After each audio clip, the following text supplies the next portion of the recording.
کہ آج عرصوں کے بعد اللہ نے اہل ایمان کو فتح عطا فرمائی اور سب کے کلیجے ٹھنڈے کیے۔ مجھے پتہ نہیں کہ یہ اس آپریشن کا نام کس نے رکھا ہے، بنیان مرصوص، سبحان اللہ، میں ان کو سلام کرتا ہوں جنہوں نے یہ نام رکھا ہے۔ اور آج اللہ تعالیٰ کا فضل ہے، اللہ نے ہمیں عزت دی۔ میں اپنی حکومت کو بھی مبارک دیتا ہوں، اپنی افواج کو بھی مبارک دیتا ہوں، اور ان شاہینوں کو مبارک دیتا ہوں جنہوں نے فضا میں اڑ کر جان ہتھیلی پہ رکھ کر ڈیتھ سرٹیفکیٹ پر دستخط کر کے، میں نے وہ ویڈیو دیکھی کہ ہمارے جوان ڈیتھ سرٹیفکیٹ پر آسان ہے سائن کرنا۔ تو آج کے میڈیا نے، چونکہ یہودیوں کے ہاتھ میں ہے، انہوں نے مسلمانوں کو کہہ دیا یہ دہشت گرد ہیں، ہندوؤں نے کہا آتنکوادی ہیں۔ تو میرے بھائیو، میں پوری دنیا کے انسانوں سے کہہ رہا ہوں، اسلام امن کا مذہب ہے، محبت کا مذہب ہے۔ ہم کبھی پہل نہیں کرتے، اور ہندوستان والوں سے کہتا ہوں اچھے ہمسائے بن کر رہو۔ ہمارے تو ہمسائے کے اتنے حقوق بتائے ہیں ہمارے نبی نے کہ جس کی کوئی حد کوئی نہیں۔ آپ اچھے ہمسائے بن کے رہو تو ہمیں آپ سے کیا غرض ہے؟ آپ کا بھی نفع ہے، ہمارا بھی نفع ہے کہ ہم اس نفرت سے اور اس جنگ سے باز رہیں۔ جس نے اس آپریشن کا نام رکھا ہے بنیان مرصوص۔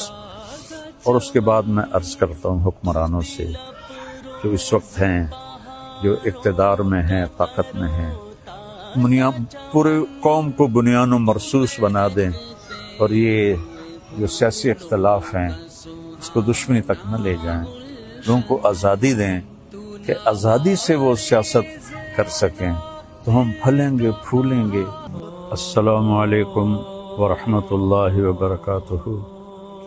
بسم اللہ الرحمن الرحیم، والصلاة والسلام علی رسولہ الکریم وعلی آلہ واصحابہ اجمعین، اما بعد، فاعوذ باللہ من الشیطان الرجیم، بسم اللہ الرحمن الرحیم، ان ینصرکم اللہ فلا غالب لکم، وقال النبی صلی اللہ تعالی علیہ وسلم، یا ایھا الناس لا تتمنوا لقاء العدو فاذا لقیتم فاثبتوا۔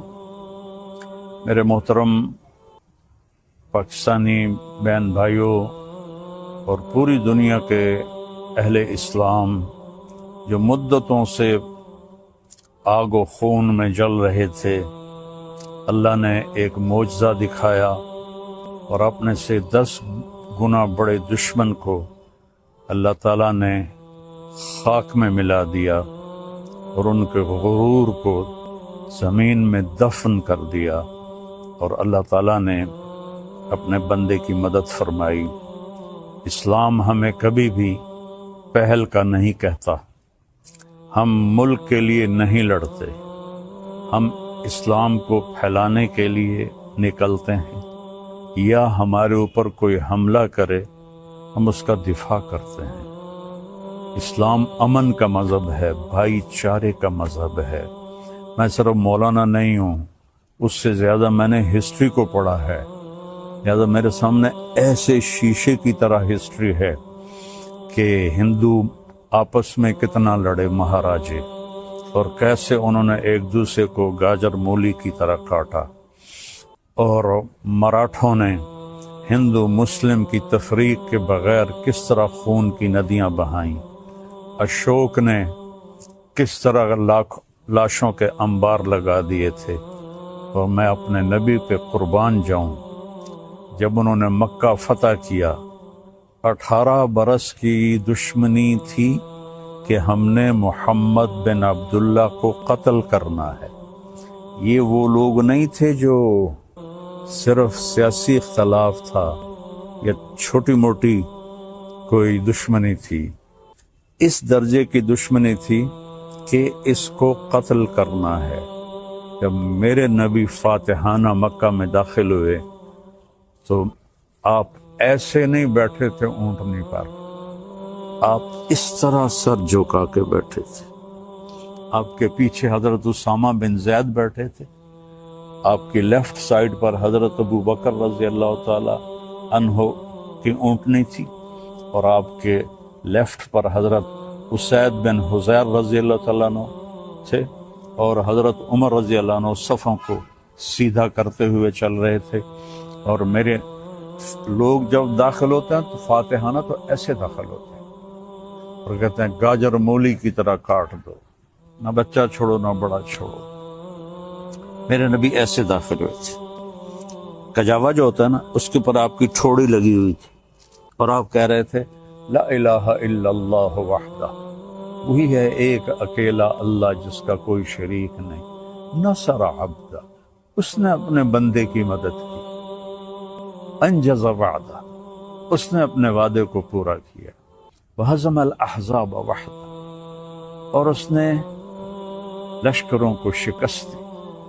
اب سارا مکہ حرم شریف میں جمع ہے، اور آپ بیت اللہ کے دروازے پر اس طرح دونوں چوکٹوں کو پکڑ کر کھڑے ہوئے ہیں اور فرما رہے ہیں اب میں کیا کروں گا تمہارے ساتھ۔ خود قرآن کہتا ہے ان الملوک اذا دخلوا قریۃ افسدوها وجعلوا اعزۃ اہلها اذلۃ وکذلک یفعلون۔ بادشاہ جب ملک فتح کرتے ہیں عزت داروں کو ذلیل کر دیتے ہیں اور تباہ و برباد کر دیتے ہیں، لاشوں کے ڈھیر لگا دیتے ہیں۔ تو آج سارا مکہ انتظار کر رہا تھا کہ اب محمد کی تلوار چلے گی صلی اللہ علیہ وسلم۔ آپ نے فرمایا میں کیا کرنے والا ہوں تمہارے ساتھ؟ تو سہیل بن عمر ابھی مسلمان نہیں ہوئے، قریشی سردار ہیں، کہتے ہیں آپ بڑے سخی ہیں، سخی کے بیٹے ہیں، سخاوت کی امید ہے۔ تو آپ نے فرمایا جاؤ، جیسے یوسف علیہ السلام نے اپنے بھائیوں سے کہا تھا کہ تم آزاد ہو، تم پر کوئی جرم نہیں، میں تمہیں کہتا ہوں جاؤ تم آزاد ہو، تم پر کوئی جرم نہیں۔ سارا مکہ مسلمان ہو گیا آپ کی اس فیاضی پر، چونکہ یہ تاریخ میں ایسا کبھی ہوتا نہیں ہے۔ پھر آگے میں 2-3 واقعات سناؤں گا جس سے اسلام کا مزاج آپ کے سامنے آئے گا۔ دمشق پہ حملہ ہو رہا تھا جو شام کا کیپٹل تھا، اور جو رومن امپائر تھی اس کے 2 کیپٹل تھے، گرمیوں میں استنبول اور سردیوں میں انطاکیہ جو آج ترکی میں ہے، یہ اس وقت شام میں تھا۔ تو 2 طرف سے حملہ صحابہ نے کیا، ایک طرف سے خالد بن ولید، دوسری طرف سے ابو عبیدہ بن جراح رضی اللہ تعالیٰ عنہ۔ خالد بن ولید فتح کرتے کرتے کرتے ایک بہت بڑا گرجا تھا، اس کے آدھے تک پہنچ گئے تھے کہ ادھر سے ابو عبیدہ ایک دم آئے اور کہا تم تلوار چلا رہے ہو، میں نے تو ان کی صلح کی اپیل منظور کر رہی ہے۔ تو خالد بن ولید کو غصہ آ گیا، میں امیر ہوں، میری اجازت کے بغیر تم نے ان سے صلح کیوں کی؟ کہا بس میں نے کر دی ہے، تمہیں نبھانا ہے۔ تو اب بتاؤ جو آدھا شہر فتح کر چکا ہو اور مال غنیمت اور کیا کچھ ہو، اور باقی آدھا بھی فتح ہو گیا، لیکن ایک آدمی نے کہا میں نے صلح کی اپیل منظور کر لی ہے، خالد نے تلوار نیچے کر لی، آدھا گرجا توڑ کے مسجد بنایا گیا، اور آدھا گرجا رہا، اس کو جو توڑا تھا ایک طرف سے اسے مسلمانوں نے ٹھیک کر کے ان کو بنا کے دے دیا۔ پھر ولید ابن عبد الملک کے زمانے میں کوئی 60-70 سال بعد اس نے عیسائیوں سے وہ گرجا خریدا منہ مانگے بول پر، اور وہ مسجد بنائی جو آج دمشق میں ہے۔ اور جو قیدی پکڑے گئے اس میں پتہ چلا کہ رومن امپائر کے بادشاہ کی بیٹی بھی قید ہے، چونکہ اس کا جو خامن تھا وہ دمشق کا گورنر تھا، اس کا نام تھا توما۔ تو حضرت خالد کو پتہ چلا کہ وہ قیدیوں میں ہے، تو انہوں نے فوراً اس کو وہاں سے نکلوایا، الگ خیمہ، اس کی باندیاں نوکرانیاں، اور اوپر صحابہ کا پہرا لگا دیا، اور جب دمشق کا سارا سسٹم ٹھیک کر لیا تو 400 مسلمان سپاہیوں کو رومن امپائر کے بادشاہ کی بیٹی کے ساتھ بھیجا کہ جاؤ اور اسے انطاکیہ کیسر کے پاس پہنچا کے آؤ۔ اس وقت کا رومن بادشاہ کیسر تھا، ہرقل جس کو آپ ہرکلیس کہتے ہیں، ہرقل نام تھا۔ تو 400 سپاہی انطاکیہ کے بارڈر پر ہرقل کی بچی کو چھوڑ کے آئے اور واپس چلے، اور کہا کہ کہہ دینا کہ ہم عزت داروں سے یہی سلوک کرتے ہیں۔ تو جب ہرقل نے دیکھا حیران پریشان، تو اس نے پوچھا، بیٹی نے سارا بتایا، تو وہ رونے لگا کہ جس قوم کے یہ اخلاق ہوں تو یاد رکھنا ایک دن انطاکیہ بھی ان کے قدموں میں ہوگا۔ یہ اس کے الفاظ تھے۔ مسلمانوں کی ایک خوبصورت، مسلمان بادشاہوں نے وہی کیا جو باقی بادشاہوں نے کیا، لیکن میں تھوڑا سا آگے چلتا ہوں۔ میں آپ کو صلاح الدین ایوبی کی بتاتا ہوں، جو 492 ہجری یعنی میرے نبی سے 492 سال بعد کی تاریخ آپ کو بتانے لگا ہوں کہ صلیبی عیسائی پادری نے پورے یورپ کو آگ لگا دی کہ یروشلم آزاد کراؤ، فلسطین آزاد کراؤ۔ ایک بہت بڑا لشکر نکلا۔ اس وقت بغداد پہ جو خلافت تھی وہ بڑی کمزور تھی۔ مستظہر باللہ ایک خلیفہ تھا جو اس وقت وہاں حکمران تھا، لیکن غلبہ وہاں سلجوکیوں کا تھا، تو اس نے آسانی سے بیت المقدس یروشلم کو فتح کیا۔ اس کا نام تھا گاڈ ہمفرے، اور اس خبیث نے کہا جب تک مسلمانوں کا خون میرے گھوڑے کے سینے تک نہیں آ جاتا قتل عام جاری رکھا جائے۔ تو اس وقت یہودی بھی آباد تھے اور مسلمان بھی آباد تھے اور عیسائی بھی آباد تھے۔ عیسائیوں کو چھوڑ دیا اور یہودیوں اور مسلمانوں کو اتنا قتل کیا کہ گلیوں میں ان کا خون بہنے لگا۔ آخر پادریوں نے وہ خون بالٹی میں بھر کے اس کے گھوڑے کے سینے پر مارا کہ چل تیری قسم پوری ہو گئی کہ مسلمانوں کا خون تیرے گھوڑے کے سینے سے لگ گیا۔ تب اس نے تلوار نیچے کی۔ 1099 اور 1187 میں یعنی 88 سال کے بعد جب صلاح الدین ایوبی رحمۃ اللہ علیہ نے فلسطین کو فتح کیا تو سارے مسلمان غصے سے بھرے ہوئے تھے، فوجی، کہ ہم بھی ان کو ایسے ہی قتل کریں گے جیسے انہوں نے ہمارے مسلمانوں کو قتل کیا تھا۔ اس سے پہلے ایک جنگ ہوتی ہے، جنگ حطین، جس میں سارے عیسائی بادشاہ یورپین اور مقامی 60,000 کا لشکر، اور صلاح الدین ایوبی کے پاس 20,000 کا لشکر تھا۔ تو اس نے صلاح الدین نے ان کو گاجر مولی کی طرح کاٹ دیا۔ بادشاہ سارے گرفتار ہو گئے۔ اس نے سب بادشاہوں کو عزت دی، صرف ایک کو قتل کیا، ریجنالڈ، جس نے 2 دفعہ حاجیوں پہ حملہ کیا تھا۔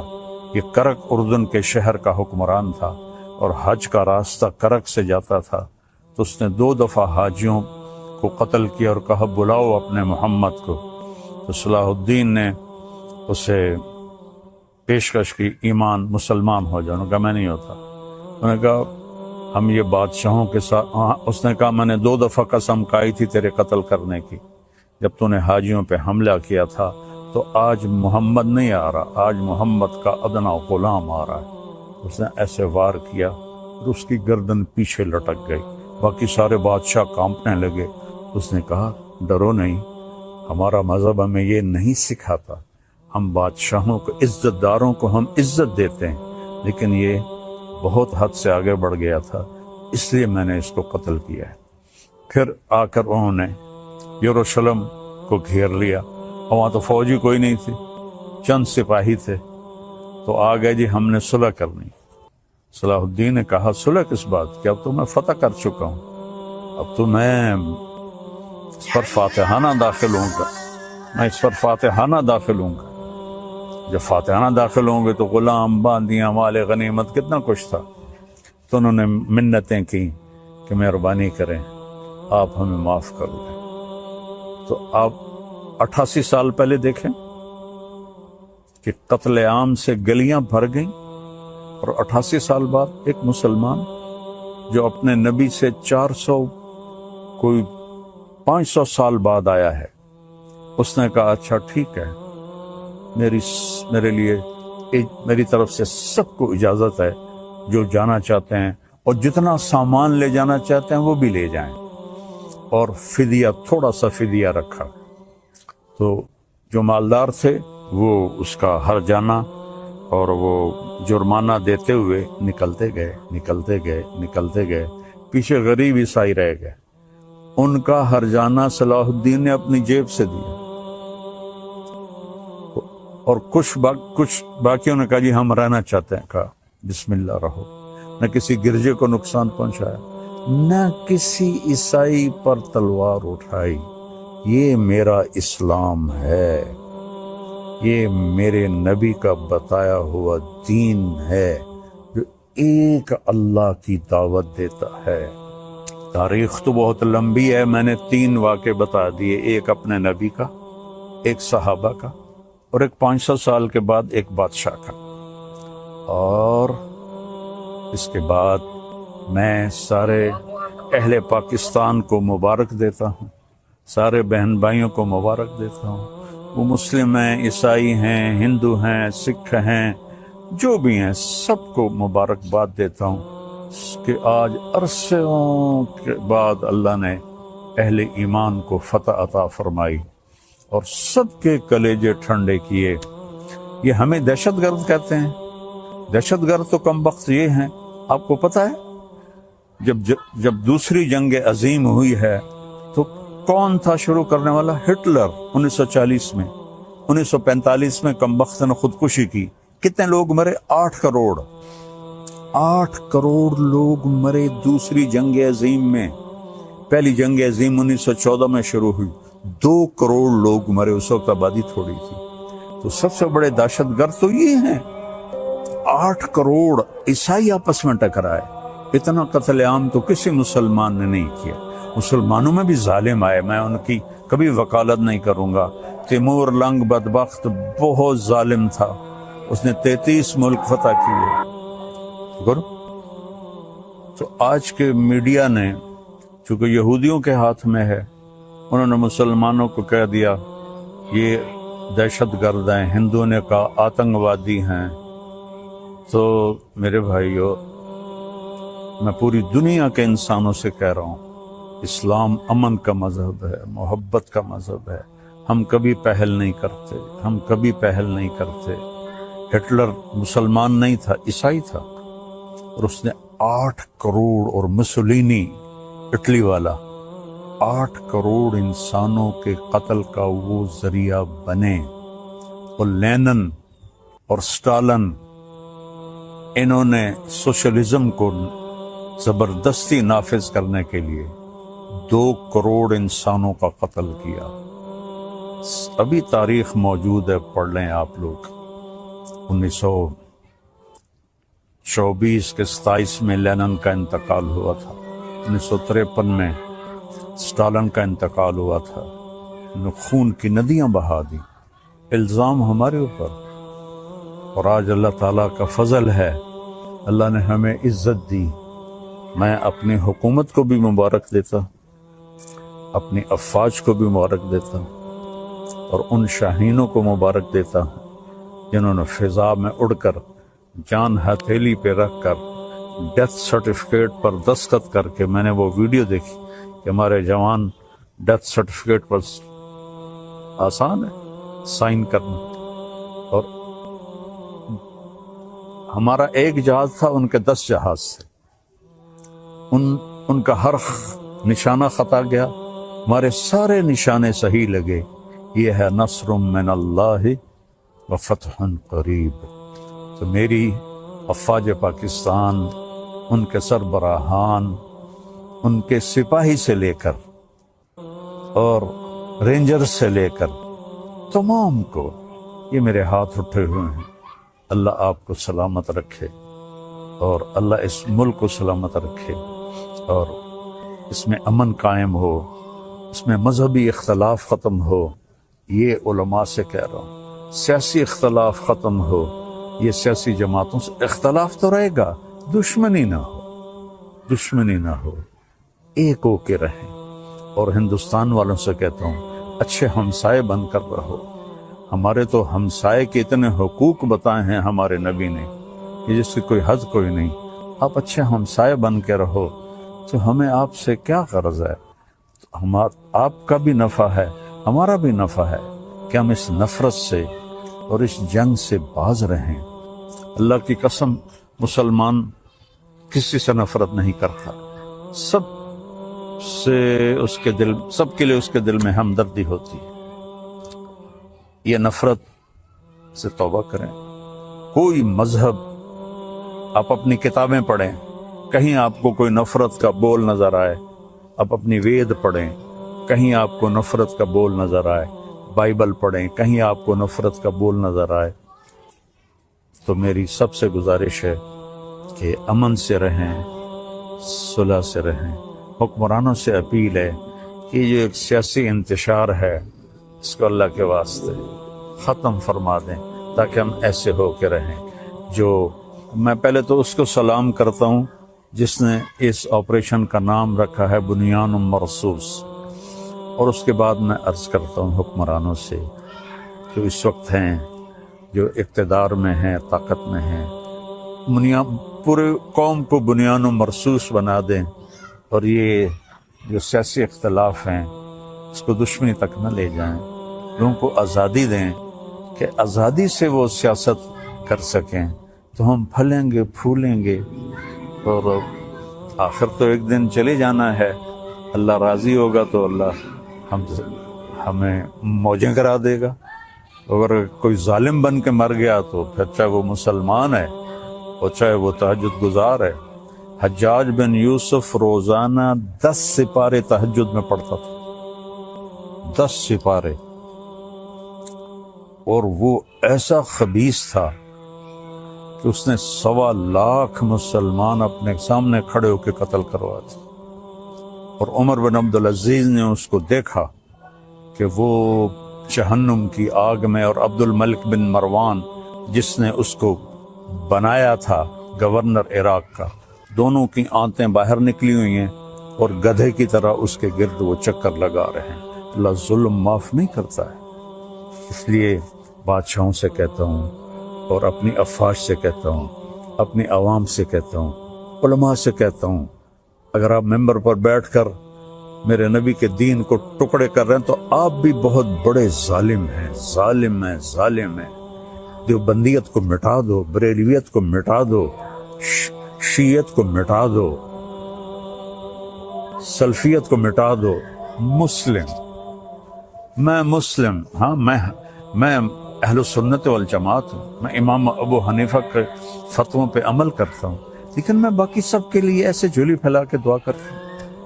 تو یہ میرا آخری پیغام ہے کہ ہم اور نہیں تو سارے ایک دفعہ قومی ترانہ پڑھ لیں اور اسے یاد کر لیں اور اس کا مطلب دیکھ لیں۔ میں 100 کے قریب ملکوں میں گیا ہوں، کسی ملک کا قومی ترانہ اتنا خوبصورت نہیں، اس کا مضمون، اس کی لے، اس کی دھن، سبحان اللہ۔ اللہ حفیظ جلندری کے درجہ بلند کرے۔ السلام علیکم ورحمۃ اللہ وبرکاتہ۔